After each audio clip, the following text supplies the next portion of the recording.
শাশুড়ি ছেলের বউকে বলছে, বৌমা আমার পিঠ চুলকায়, একটু চুলকায় দাও।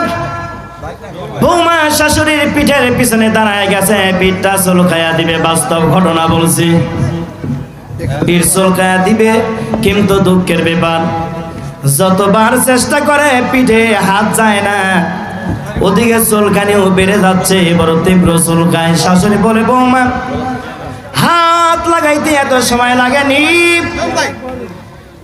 বৌমা বলছে শাশুড়িকে, মা একটা দুঃখের কথা আপনারে না বললে পারছি না। বলে, কি তোমার দুঃখের কথা? কয়, মা গো যতবার চেষ্টা করেছি আপনার পিঠের মধ্যে হাত দিয়ে চুলকায় দিব, কিন্তু দুঃখের ব্যাপার আমি হাত দিয়ে চুলকায় দিতে পারছি না।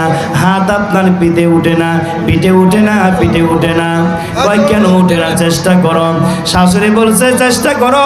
বৌমা বলছে, মা যতবার হাত দিয়া পিঠ চুলকায় দিতে চাই, ততবার আমার পাটা যেন আপনার পিঠের দিকে উঠতে চায়। বলি নাউজুবিল্লাহ। এবার শাশুড়ি বলছে বৌমাকে, মা রে তোমার ওই পা দিয়ে পিঠটা চুলকায়া দাও। এবার বৌমা পাও দিয়া পিঠটা চুলকায়া দিল। চুলকায় দেওয়ার পরে শাশুড়ির পা ধরে কান্না করে, চোখের পানি ছেড়ে ছেড়ে, মা এমন ছিল না, করার কথা এমন করতে চেয়েছিলাম না, বড় ভুল করলাম গো মা। শাশুড়ি বলে, কেন? বৌমা বলছে, মা পিঠ দিয়ে আপনার পিঠ চুলকায়া দিলাম পা দিয়া। এবার শাশুড়ি চোখের পানি ছেড়ে কান্দে আর বলে, বৌমা তোমার দোষ না, এটা তোমার দোষ না। বলে, কেন আমার দোষ না?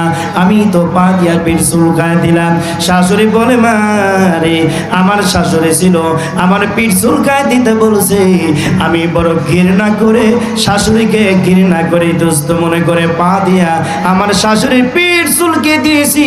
সেই জন্য আমার আল্লাহ রব্বুল আলামিন দুনিয়াতে বিচারটা করে দিল, তুমি আমার ছেলের বউ, আমি তোমার শাশুড়ি, তোমার পা দিয়ে আমার পিঠটা চুলকায়া দিয়া আল্লাহ প্রমাণ করে দিল, তুমি যা করবা ওইটাই পাইবা। বলি নাউজুবিল্লাহ।